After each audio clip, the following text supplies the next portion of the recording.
React అవుతున్నారండి. జనాలు react అవుతున్నారు. అనసూయ గారు ఎవరండి? ఇప్పుడు అనసూయ గారు సపోర్ట్ చేసినట్టు అయిపోతుంది కదా అక్కడ. ఇంకా ఆమె ఎందుకు అవుతుంది చెప్పండి? ఇప్పుడు మీరు ఆలోచించాల్సింది ఒక ప్రాబ్లమ్ ని పెద్ద చేస్తా ఉంటే మీరు ఇంకా పెద్ద చేయడం కాదు మీడియా పీపుల్ అనేవాళ్ళు. అర్థమవుతుందా? ఇప్పుడు నాన్వేషణ ఇట్లాగా అన్వేషిస్తున్నప్పుడు మీరు మళ్ళీ అనసూయని తీసుకురామాకండి మధ్యలోకి. అర్థమవుతుంది? ఆయన గురించి మాట్లాడిన మాటలు చాలా ఉన్నాయి పాయింట్స్. వాటి గురించి క్వశ్చన్ అడగండి, ఆన్సర్ చేస్తాం. అంతేగాని మళ్ళీ మధ్యలో అనసూయ గారికి వెళ్ళిపోతున్నారు. అట్లా కరెక్ట్ కాదు. నేను ఇండియాలో అడుగు పెట్టిన నా కూతురు కూడా హిందువులు రేపు చేసే అవకాశం ఏమో బూతులు వస్తాయి ఇంకా. అవును మరి మాత్రమే. ఇప్పుడు ఆయన తిరిగే కంట్రీలో అంతా రేప్ కేసులు కానీ ఏమైనా కానీ హిందువులు మాత్రమే కారణం అన్నట్టుగా మాట్లాడారు.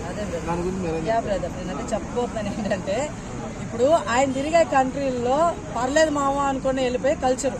నేనేమో తప్పట్లా, వాళ్ళ ఇష్టం వాళ్ళది.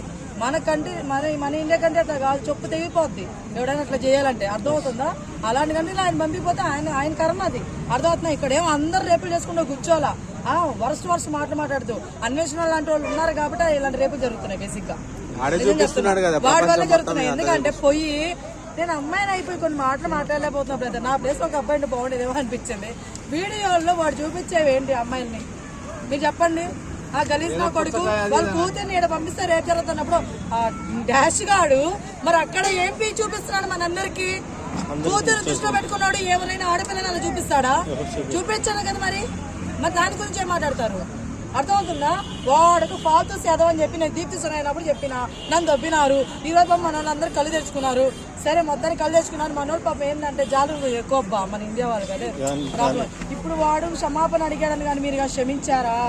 నిజం చెప్తున్నా, మనకంటే ఎదవలు ఎవ్వరు ఉండరు బ్రదర్ అండ్ సిస్టర్స్ అందరూ చెప్తున్నా. ఎవ్వరు క్షమించద్దు. వాడు కుసించిపోవాలి. అర్థమవుతుందా? పాతలోకి వెళ్ళిపోవాలి. అర్థమవుతుందా? వాడు మాత్రం ఎక్కడ కూడా మన సైడ్ నుంచి ఒక్క వ్యూవర్షిప్ రాకూడదు వాడికి, ఒక వాచ్ ఓవర్ రాకూడదు, ఒక్క డబ్బులు రాకూడదు, రూపాయి కూడా దక్కకూడదు వాడికి. నిజం చెప్తున్నా, నమ్ముతారో లేదో బొక్కరా వాడికి ఫారిన్ కంట్రీలో రూపాయి కూడా రాదు వాడికి. అర్థమవుతుందా? మన వ్యూవర్షిప్ మనం చూస్తున్నాం, వాడు మనం ఎంకరేజ్ చేస్తున్నాం. అర్థమవుతుందా? మనం చేయకుండా ఉంటే వాడు బికారిగాడు. అర్థమవుతుందా? మీరు అది చేసి చూపించండి. సిగ్గు లేకుండా వాడు అక్కడ బతకలేక ఏడికే రావాలి, ఖచ్చితంగా వస్తాడు. ఆ రోజు మనం ఏంటో వాడు అప్పుడు తెలుస్తుంది. అది మీరు మాత్రం క్షమించారని చెప్పేసి వదిలేయద్దు.